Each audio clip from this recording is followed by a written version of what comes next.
Hallelujah. Hallelujah. Praise God. Tinotenda Mwari nhasi mangwanani ano toda kungokurudziranawo neshoko raMwari kwenguva diki handisi kuzotora nguva refu. Toda tingokurudzirana neshoko raMwari tibatsirwe naMwari pakufamba naMwari, tigadzirire gore ratiri kunopinda mariri ra 2019. Dai Mwari kudenga kumusoro vatibatsira. Muparidzi chapter 10 pavesi ya 10. Muparidzi chapter 10 pavesi ya 10. Ndo patinoda kuti tibatsirwe naMwari tiri nhasi mangwanani ano tichipeta gore redu. Mwari wokudenga vatiitire nyasha. Unogona kundiverengerawo baba mashoko. Muparidzi chapter 10 pavesi ya 10. Hallelujah. Muparidzi chitsauko 10 pandima ya 10. Ecclesiastes chapter 10 verse 10. Panotipo kana simbi yagomara munhu akasairodza anofanira kunyanya kubata nesimba, asi uchenjeri hunobatsira pakururamisa. Hallelujah. If the axe is dull and one does not sharpen the edge, then he must use more strength, but wisdom brings success. Veza demo rako. Hallelujah. Domsoro shoko wandinawo. Veza demo rako. Jesus. Hallelujah. Achimboza wari pasaidi pako kuti veza demo rako. Ayo nyatsomudza ndava zviri serious. Veza demo rako.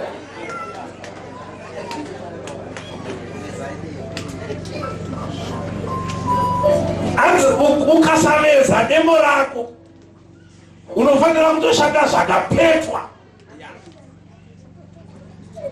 Yaronzi simba rinofanira kutowedzera. Amen. Pane Bible randira kuverenga panapa rinonzi The Message Bible. Rine matsananguriro arinoita pamusoro pe scripture iyoyi. Rinotsanangura nenzira yandadandava riri kuonesa richiti, remember, the duller the axe, the harder the work. Use your head. The more brains, the less muscle. Use your brains. Use your head. The more brains, the less muscle. Kune vanhu vanotambudzika nezvimwe zvinhu zvisingafanirwa kuvatambudza nekuti pfungwa isho. Hanzi njere shoma dzinokuvadza atenzi nebasa nemumwe mutauro. Pfungwa dzikaita shoma unotambudzika nezvausingafanirwa kutambudzika nazvo. Hanzi demo ngarivezwe kuti usashandise simba rakawanda. Kune vakambotema huni, kune vakamboshanda vachishandisa matemo, munoziva kuoma kwazvo.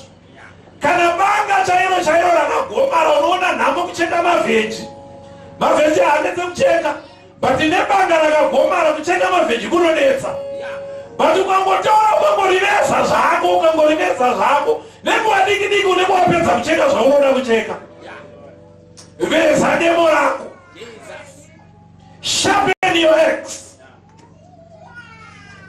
Tine zvinhu zvakawanda zvatinofanirwa kuita muupenyu. Tine zvinhu zvakawanda zvatinofanirwa kukunda muupenyu. Tine zvinhu zvakawanda zvatinofanirwa kuaccomplish kana kuti kuwana kana kubudirira pazviri muupenyu. Imwe nhau yekusabudirira paupenyu haisi mweyachina. Kudzara pasaidi pakuti zvese hazvisi mweyachina. Zvimwe hazvidi kubhainda. Zvimwe hazvidi kuswera pedza basa kuva uchikwira makomo. Kune vanhu vari kukwira makomo nezvinhu zvisingafanirwa kukwirirwa makomo. Kune vanhu vari kutsanyira zvimwe zvinhu zvisingafanirwa kutsanyirwa. Muri kundinzwa here? Handisi kuti kutsanya kwakaipa, handisi kuti kukwira makomo uchinamata kwakaipa. But pane zvimwe zvisingade kuti udaro. Uri kudaro nekuti une zvimwe zvausiri kufanirwa kuita zvaunofanirwa kudaro. Amen. Haleluya. Do you know kuti kumangorwara kwevana mumba haisina uye kuti kunatakwa naSatani sere kune utsvina. Mukaadhiresa pautsvina mapedza zvirwere. Sharpen your ex. Mutsvairo ngaubate zvakanaka mumba mutsvairwe zvakanaka. Zvirwere zvinotiza. Veza demo rako rekutsvaira mumba. Munomutsvaira panoonekwa. Kana edzi rauya ndopamunotsvaira panoonekwa. Pasingaonekwa ukazondarisa zvakakaita pari kusemesa. Sharpen your ex utano unake mumba menyu. Haleluya. Munorwara munorara musina kugeza. Waswera uchidikitira unonopinda magumbezi wakadaro nedikita rako. Tsvina yese yakachibuda mumwiri wako inogezwa nemagumbezi wakarara. Unoita mafuru asingaperi, zvirwere zvisinga, mainfection asingaperi. Sharpena excel utsanana. Haleluya. Pane zvimwe zvinhu zvatiri kutambura nazvo nekuti tine matemo atisiri kuvesa. Toda kuti Mwari atibatsire nhasi mangwananano. Usimuke unovesa demo rako tichipinda muna 2019. Toda vanhu vane tumatemo twakaveswa tokuti kana oita zvinhu zvinoendeka ndava zvakaveswa. Kana tiri kutaura demo tiri kutaura pamusoro pekushanda. Demo rinorepresenta industriousness, munhu anoshanda. Paunosvika pamusha pana baba pasina demo, pamusha baba pakaipa. Ndavanoita sei mabasa epamusha baba iwawo? Munhurume hafanirwa kushedza munhu wese, basa rese repamba unoshedza munhu rese. Hauna chaunoita mabasa ese epamba, uye hakoda kupa mari undiitira, uye hakoda kupa, iwe hauna raunoita. Munhurume anofanirwa kuva nedemo rake, munhu kwaye anofanirwa kuva nedemo rake rekushanda pamusha. Ndiri kuti imangwananano tiri kunopinda mugore ra 2019. Strive to be better than you were before. Strive to be better than you were before. Kuti mugore ratiri kunopinda kuti zvandaiva muna 2018 ndona kusiyana muna 2019. Haleluya. Gore ratiri kunopinda ra 2019 iva munhu akasiyana zviri nani pane zvaunga uri mugore rino ratakupeta iri. Asi kuda kuramba tichiona zvawaive mugore rino zvirizvo zvauri mugore rinouya. Be better, iva munhu ari nani. Simudza standard. Uti I want to go a step higher muna 2019. Haleluya. Kubvira kuwardrobe yako kumbatya dzekupfeka kune dzimwe dzausafanira kupfeka. Tinotsvaka nevanhu vaMwari. Dzimwe mbatya ngadzichibviswa muwardrobe upfekewa dziri nani. 2019 did I have moved a step ahead. Haleluya. Nemabikiro anamama mudzimba tsvakai maresipi manyowani. Tane kungodya machikeni akabhoiriswa akadirwa mafuta zvikasanganiswa nemadomasi. Kudya minjoto tsvakaiwo maresipi matsva mudzimba. Ndisati kana ndafunga kudya wakanaka ndongoti geri kuenda kuchicken slice kana kuchicken ini. Adzimai vangu ngavandibikire zvinonaka mumba. Ana mama, small, zoita mbiri yekubika ive muchitadza. Vanongobve piko vanonzi masmalls. Inyika dzipi dzavanogara dzine maspecial recipe asingazikanwa nemudzimai kwaye ari mumba. Haleluya. Sharpen your edge.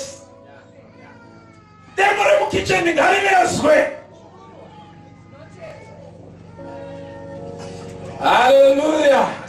Atisikona zvataiona mugore rino rita zvakakwana. Zvinopesera zvaboa. Go a step ahead. Kuti kana dziri butsi idzi handichapfeka, kana dziri hembe idzi handichapfeka. Wopowo vamwe kuti vakapfeka idzodzo vaende step ahead.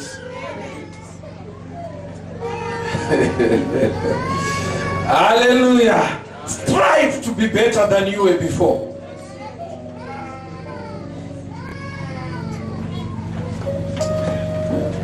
Sharpen the axe of your character. Unhu ngauve nani mugore ratiri munopinda pane zvawanga uri mugore rinoti. Iwe unoziva unhu hwako. Kune munhu ane unhu hwakafumuka.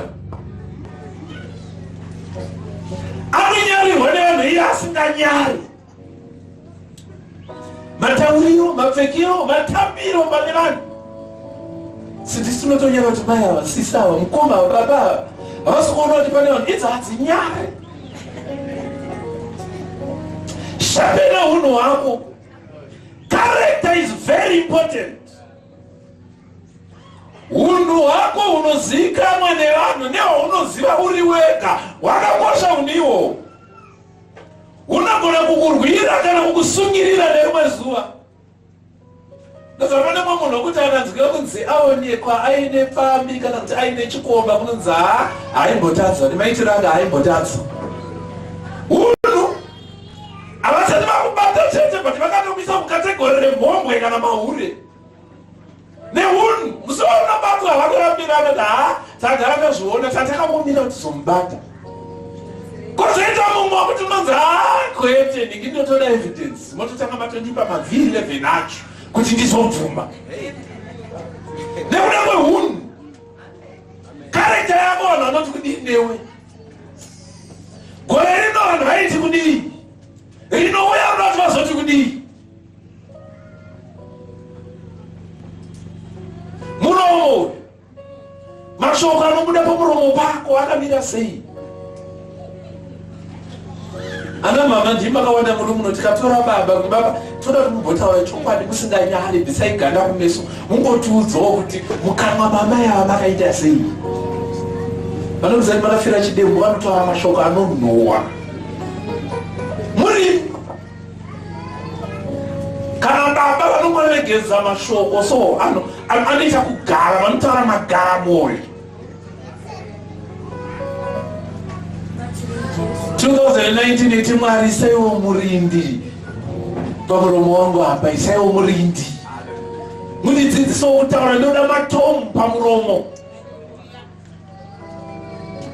Hadzi naJames rurimi urwu runotungidzwa negehena. Kana rwotaura runokonzeresa. Kune vanhu vekuti vakataura zvinhu vanhu vanorambana. Ataura iye ega angotaura so vanhu vanorambana. Amen.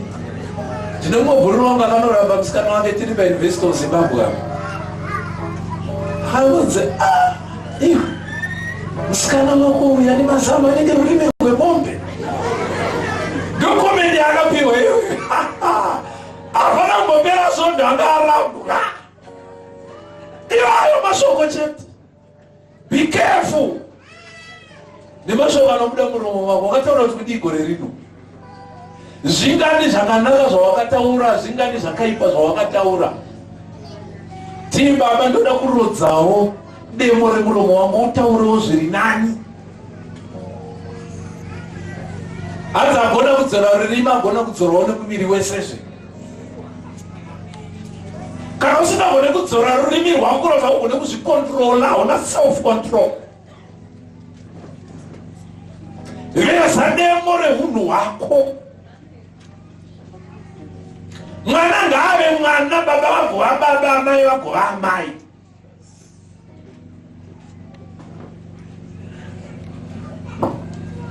Hallelujah. Your character in private, uri wega. Patakagara ibaba. Tine zvatiri kutoronga nedzatiri kutoita. Takagara tiri muno ndichiparidza. Mune zvamuri kutoita imo pamakagara ibaba. ndiwo unoda kugadzirwa kana wakaipa. Amen. Veza demore attitude yako, mafungiro ako pamusoro pevamwe vanhu. Unofungei pamusoro pevamwe vanhu? Ndinoti kune munhu anoti kana achiona vanhu vakaita sesu vanonzi mapastors, anoona vanhu vaMwari chaivo, vasina kana chavanopomerwa. Amen. Munhu yane right attitude. Anoti you are innocent until proven guilty. Kwaita ravo kuti vanoti a pastor is guilty until proven innocent. Asati ambata chete but anadzo nyaya anadzo. Tichamba ukaona une hunhu hwakadaro wakaipa, gadzira hunhu hwako. Amen. Kwaita munhu kuti achibona vakadzi vese anoti vakadzi vese ipfambi. Havasati vangobatwa chete but vachabatwa chete. Kana wakadaro une hunhu hwakaipa, nemukadzi wako unotomufungira yeko usatomubata. Kunyaka pasina zvinonongedzera kuti anodaro pakanongomufungira. Gadzirisa attitude yako, mufungo wako ngaugadzirwe right. Unofungei pamusoro pevamwe vanhu kana uchivaona? Pamusoro peatizvara vako vamweni vako. Wakangosvika musha vachinzi vanoroya, waona kana one chawatovaona chinoratidza kuti vanoroya, wakangojoina muswati inoti vanoroya. Gadzira munhu wako iwowo, amweni vako ndamai vako. Atizvara vako ndibaba vako. Vatoresa baba vako namai vako. Kana vachiroya already vanoroya but murume wako wakamurekedzana upenyu kusvika nhasi. Tenda Mwari ndokuda kudzidzidza vakaita vana kudya murume wako. Amen. Utano wakabata. Gadzira attitude yako, vamwe vanatovatengera magrosari eChristmas mutengere chimuroyi magrosari nini. Iwe ndio muroyi mukuru manje ndivadakuudzeni, iwe ndio muroyi mukuru. Change your attitude pamusoro pevamwe vanhu.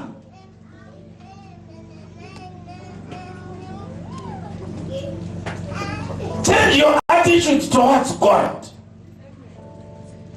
Mafungiro ako pamusoro paMwari.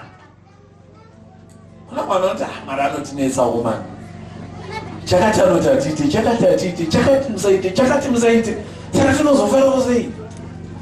Vakanoti Christmas iri kubowa, mwana Christmas isina doro, isina doro so, isina vakadzi vanenge vakakukomberedza so. Christmas rudzi munyika muri nani? Change your attitude towards God. Kana uchiona Mwari akambobira sei pfungwa dzako Mwari? Ndimwari ane rudo here? Ndimwari ane hanya here? Ndimwari ane nyasha here? Kana utori nehasha naMwari? Mwakatogumba kuti nai Mwari vakandisire muZimbabwe. Tori nehasha naMwari izvozvo kuti nai Mwari vakambodiregererei ndichiberekerwa muZimbabwe kana ndichiuya kuZimbabwe.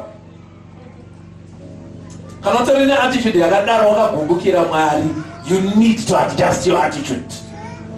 There's a demore attitude yako towards God. You must have the right attitude towards God. Mwari ngaaremekedzwe, Mwari ngaatyiwe, Mwari ngaakudzwe munguva dzose. Zvisinei nekuti uri kupindana nei, kudza Mwari.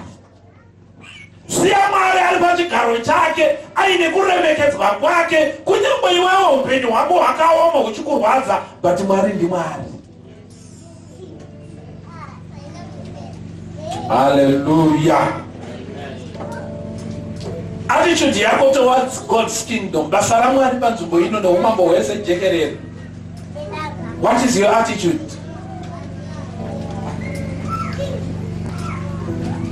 Kana wakapedza gore rino rese ratopera, handiti takabva January tiri tese, vamwe takauya pakati kusvika patasvika, gore rapera da.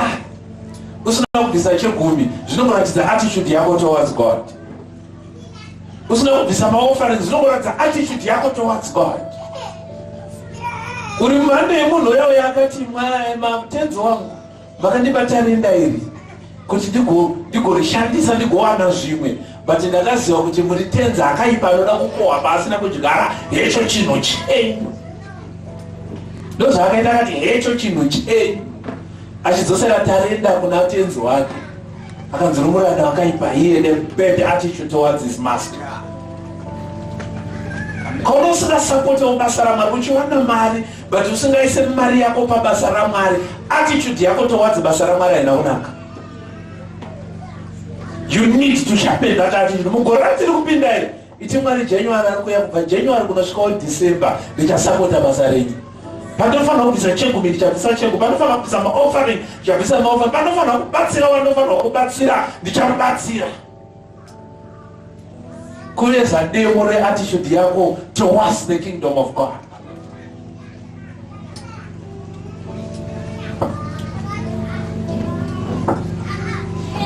Ukama hwedu mudzimba, sharpen the edge of your relations mudzimba. Baba naamai muna 2019 indoda kutendawo Mwari gore rino kubva January achiuya kusvika nhasi ndi 30 December tisatambotsamwidzana kana kutukana kumba kwedu. Amen. Kubva kuti one day kungotsamwidzana zvako, kungotsamwidzana kuti ndakakukumbukira hazvida zvekutaura newe. The past 2 weeks were marvelous. We were just two and I was single. We had quite a time. We could go and take a bus. Mama, daddy, mama. It was just one. No, the one I want to be away. Amen. It's amazing. So now what? Uti mugore ratiri kubvaira taitukana, taibokotedzana, vamwe mairovana kana kuti mairova. Kuti 2019 asura kutukana, asura kurovana. We want a better relationship. Semukadzi nemurume, ndada mashoko ataurwa naMai Sheto kunzi zvinokosha kuwana nguva so yekudanana semurume nemukadzi, muchidanana nevana venyu zvakare, kungoratidzana rudo nekuti nguva yatiinayo ishoma. Asi vamwe vakambokuita mbeveve so kwe1 day, mbeveve kungotadza kutaura kwe1 day. Chaona kukosha kwekutaudzana nevanhu vanoswera wakagumbukira uye vasina zvekutaura newe. Unozviona musiyo wewe kuti ndofanira kutaura naye zveshuwa. Sharpen the edge of your relation. Ukama wako nemurume wako nemukadzi wako wakamira sei? Dai zvainzi bvu, mama wataura zvakanaka kuti chakafukidza dzimba matenga, maita pfuma nei, chakafukidza dzimba matenga. Dai taiwaranyura matenga tichidongorera zvirumba mei. Vamwana mei ndo vanotanga. Ndikunyemba here. Anopopota. Kuna mwana akadzi akaranguka akati akataura akati nini uyo achagona kugara naye akatanga na 8 anopedza na 3 am. Kwete nekuti mashoko apera, nekuti aneta nekupopota. Apane pakumaonyaza kuti ndakaroora mudzimu wemukadzi, ndakaroora nemudzimu wemurume. Baba mashoko enyu amunotaura kumudzimba wenyu akamira sei? Ndori kumbonogara pasi 2018 nhasi ndi 30 mangwana 31 madays iwaya asara, mahours iwaya 20 something hours dzasara. Kumbonogara pasi kuti mashoko rudzi andotaura kumudzimai wangu ende anonzwa sei kana ndataura. Mame vati mashoko rudzi ananga ndichitaura kumurume wangu ngori ende ainzwa sei ndataura. Moesameina mari dzavo dzacho moona kuti mungade kuramba makadaro here muna 2019.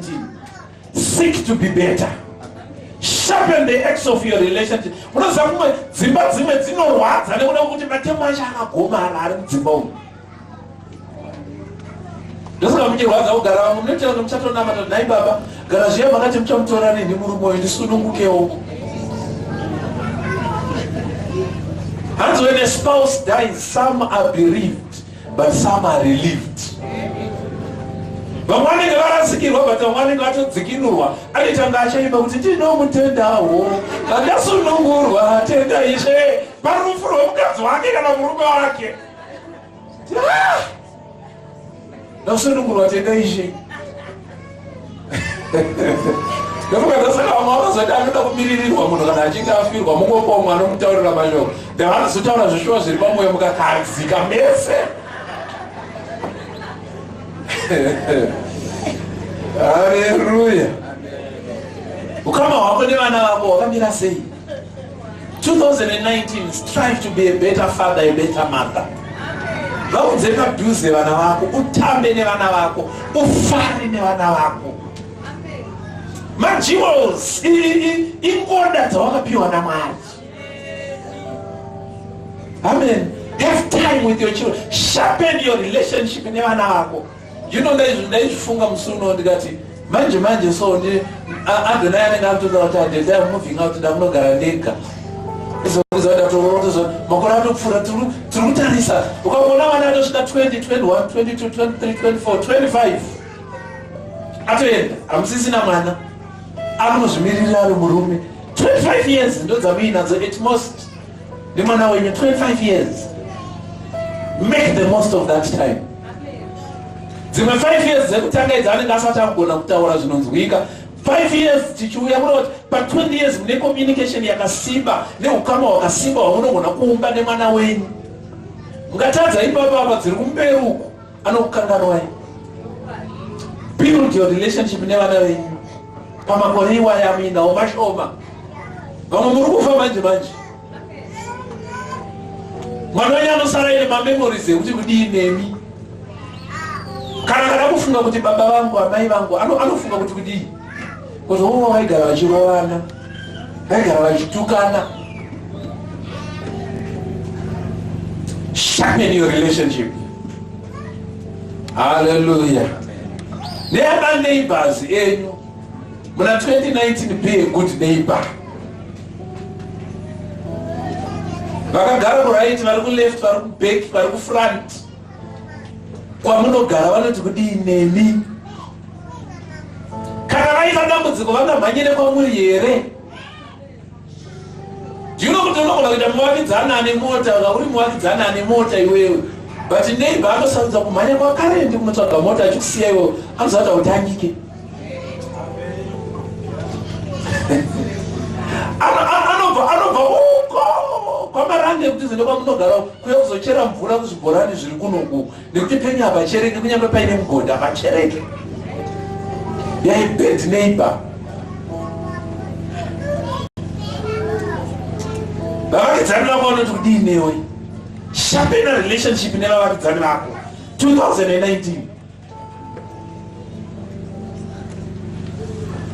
Munozana vyavo yerena kana wafa ndo vanotanga kuziva kuti wafa. Kana wawirwa nedambudziko zvakazhinji mbavha napandau nakutaura mbavha ukashezera kuti mbavha akubve hama dzako kuchimani kuya kuzokubatsira kudzinga mbavha. Maneighbors ndo anokubatsira. But iwe unovadadira.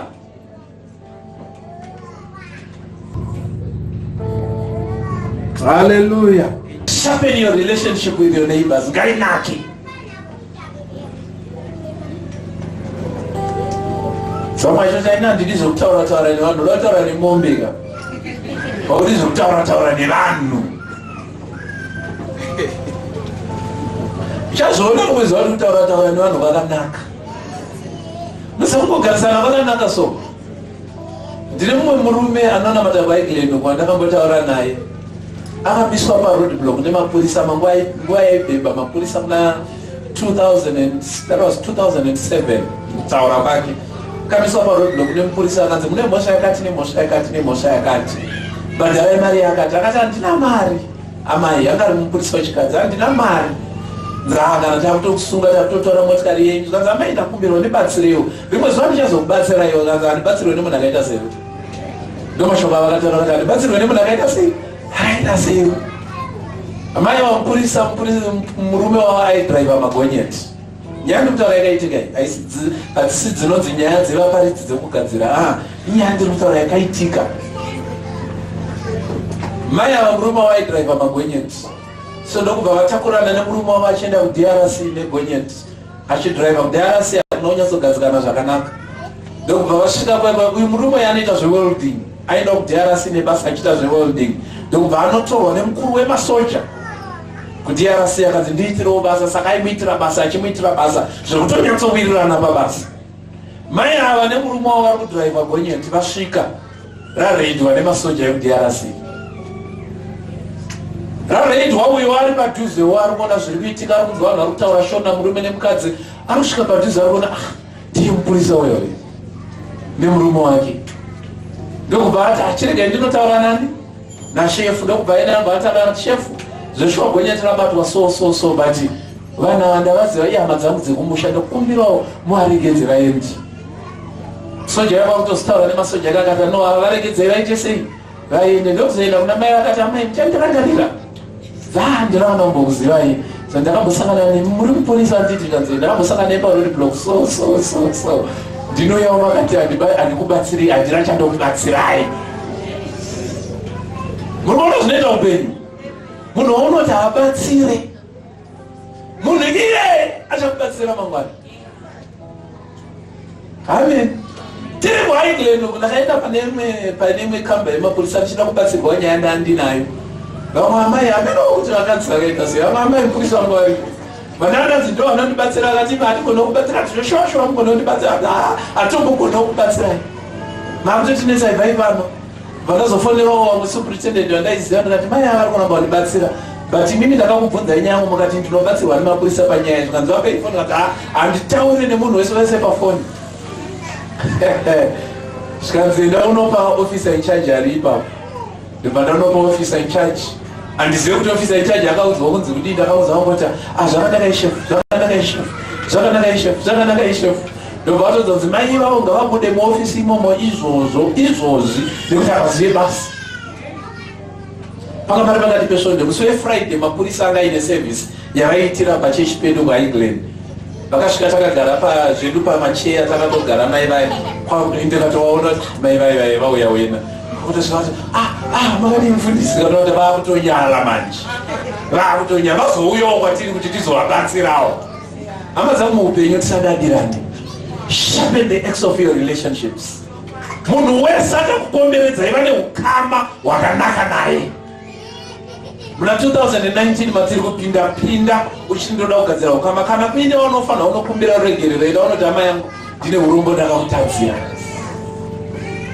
Noza muwe munhu ka haisina wewe kuti achakubatsira nhasi uchafa agosara achibatsira vana vako kana vazukuru vako iwe waenda. Inonzi naDavid aripo here wandikaitira zvakanaka muimba yaSauro nekuda kwani kwaJonathan. Jonathan haana kuti uyu achagara pachigaro chandofanira kugara akamubata zvakanaka akati ndiri kuzoona kuti Mwari ane munhu akabata David zvakanaka mwana wake Mephibosheth akazogara zvakanaka nekuda kwezvakaitwa naJonathan. Hallelujah. Dai Mwari wokudenga vatibatsira.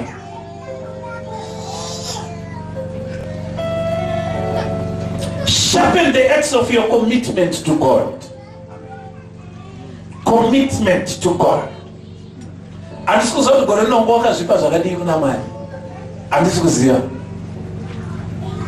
Asi ndinokukurudzira kuti zvipe zvakanyanya kupfuura mapiro aunga wakazviita gore rinori. Amen. Gore rinori ndakanzwa kuti ndakashandawo zvakanyanya gore rinori. Personally kunzwa kuti ndashanda. I really wanted to rest even muna December muno I failed. Ndakaramba. But makusenda ndichudza Mwari ndikati Mwari kunyangwe zvikava worse kushanda kwacho gore rinouya I am ready for that. I am more committed to work for God. Ndiri kutonamatira utano huzhinji kuti ndishandire Mwari zvizhinji. Handisi kuziva kuti iwo wakagadzira kuzvipa kuna Mwari zvakadii. Let us be prepared to commit ourselves. Gore rinouya hama dzangu rine kushanda nekuona Mwari makakura. Be prepared to commit yourself. Uti Mwari ndiri pano. Amen. Kuna vakaimba vakati muzinde renyu Baba mune basa rekuita.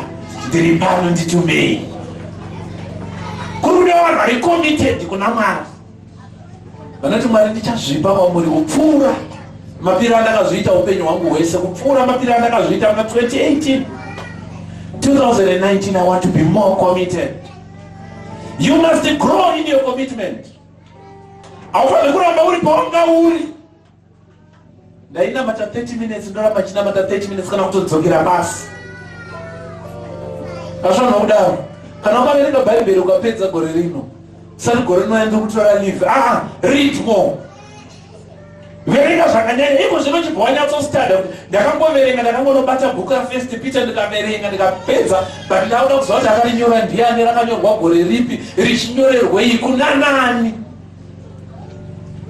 Ndakuchidzika manje nebhaibheri. Hallelujah. Grow in your commitment. Grow in prayer. Wakanamata zvakadii gore rino? Wakanamata zvakadii? Wakapfugama kangani? Mabvi ako ayanoziva here kupfugama uchitaura naMwari? Denga rinoziva here inzwi rako? Wakambozunguzawo here chigaro chenyasha nemunamato wako nemisodzi yako? Which I want to go deeper in prayer. 2019. Ndoda kuwedzera kutsanya muna 2019. Ndakaita ma 40 days akati kuti ndichitora ndichitsanya ndoda kupfuurira mberi 2019. Ndoda kuenda step ahead. Kana wakaita 1 day 1 night ndoda kuenda pa 2 days 2 nights 3 days 3 nights ndichitsvaga denga. Kana usati wambonzwa inzwi raMwari iti muna 2019 ndoda kunzwa inzwi raMwari. Mwari taura ione. Ungava mutendi wemhando yanonamata kwemakore asingatyi kutaura kwaMwari. Seek God more. 3 days yes. Grow in your prayer life. Grow in the word. Mainly memorize my chapters. Go deeper munhu waMwari. Amen. Mutaro kuti nasindoda kurera First Peter chapter 1 kusvika kuchapter 5 handizeka pamune nguva yacho. Kana nguva yangopera mozondudza kuti yapera, but ndichambodhonza. Zvinogoneka. Once you commit yourself, you'll be able to do it. Sharpen the axe of your generosity. Pakupa, iva munhu ari generosity, ndoda kukurawo pakupa. Hallelujah. Hey, ndakati Mwari ari kubatsira vanhu vake. Kune munhu akandifonera akandisira message akati ndisi pamwedzi unoshandisa iye achaime mari. Zvikati iye mari yakati. Zvikanzi iye muna December ndakupai. Saka ndakatarisira muna January kana iripo. Asi ndakati iye muna December. Ndikaipiwa iye muna December. Grow in your generosity. Ninopa Christmas Eve ndakangofunga mumwe munhu so ndikamufonera ndikati ndiudzewo ndipewo yeko keshinamba ndoda kukisira mari yeChristmas. Ndikamukandirawo mari yeChristmas kuti adyewo nemhuri yake. Amen. Kwete nekuti yakawanda, just being generous. Kumwawo munhu anotambanudza sokuti Mwari ndakapiwa wasi ndoda kumbopawo. Grow in generosity. Amen. In order for you to be able to sharpen your axe, kuti ugone kuveza kademo kako, chimwe chinodiwa kuva nemaziso anogona kuonawo vamwe vanogona zvauri kushuvira kugona. Appreciatewo vakugona kuziva kuti mhinga anondikunda. Ende wogonawo kuenda kunoti ndidzidziseiwo zvamuri kuita izvi. Munozvigona sei? Usangoti manyemwe mainele vane manyemwe stereki. Vakambotanga vachingopupura every Sunday nezvakuita mamemory chapter every Sunday. Toda kuona kuti gore rino yachaita semuchaona. Ende unowabvunza naye munhu waMwari kumemorize chapter zvino munombozvifambisa sei? Family ndakatovatya pakuimemorize neshona. Ini nangu ndakanyanyorerekera kuchirungu sere but neshona. Ende vanobva vataura ivona vasasa vanhu tuivava vanomuchallenja. Kana ari sasa nditange ndiye akanyora. Anotaura ndarutaura nyaya achitaura scripture. Ukasanyatsodzwa kuti iscripture yavari kuisaita unofunga vanongotaura mashoko avo, but vachitokuudza iscripture kubva kuvhesi 1 kusvika kuvhesi 20. Amen. Munoziva kunodiwa vanhu vane unhu hunenge hwaana Peter vadzidzi pana Luke chapter 11. Hanzi one day Jesus was praying in a certain place. Nerimwe zuva Jesu ainamata ari pane imwe nzvimbo. Akati apedza vakaenda vakanoti Ishe tidzidziseiwo kunamata. Ndozvinodiwa izvozvo, to sharpen your axe. You learn from others. ndakaenda kumba kwababa namai Almoso, takazoti takuenda tikati ya mai Almoso is very neat. Mba mavo manakiro amanga makaita makarongedzwa. Tikati ya mai vakarongeka. Kune mwamba kuti ukapinda muno mamai vanenge varimwe here kana kuti havamwe, I don't know, munenge mebachikura namabachira mazhinji haana oda. Amen. Takasvikonaona tikati ya muno makarongeka, muna amai vanoziva. Haleluya. Unobvunzawo sekudai asikana, ikobra rudziva munozora inoita kumba mupenye zvakadai. Kwedu tikazora hamupenye. Amen. Dzidzawo kubva kune vamwe, hanzi kugara ndakaona dzevamwe. Enda unogara pasi ubvunze kuti nai hama dzangu muri kuzvifambisa sei. Don't be afraid to ask. And don't be afraid to try new things. Usatye kuedza zvinyowani. Ana Peter vakafamba pamusoro pemvura nekusatya. Vanhu vavhunduka, vadzidzi vavhunduka. Zvanzi Jesu musatya ndini. Sana Peter kana muri mishe chinishedza ndiwe ikoko ndifambewo pamusoro pemvura. Zvikanzi uya. Dzirabuda hakuna mumwe mudzidzi akafamba pamusoro pemvura kunze kwaPeter. He wasn't afraid. Akati kana muri mijesu chiite kuti ndiuyeko. Asinoti mimi muuye muno kana ndakuda kutouya kwamuri iko, ndakuda kubuda muno mune tinoda kunyura ichi. Ndoda kuuya kwamuri. Don't be afraid to try new things. And finally, choose not to be a spectator but a participator. 2019.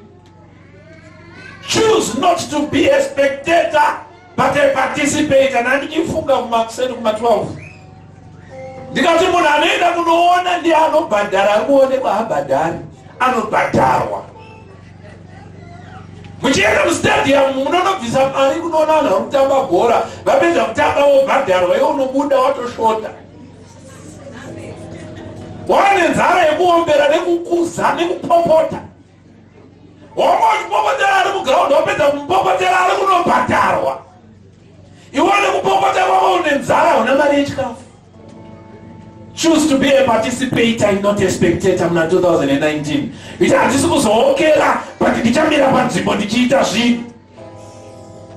Tiritesera vanhu vaMwari vanobhadharwa ndevanomira-mira, kwete vanookera. Reza demo rako. Mwari unenge atiropafadza atitire zvakanaka.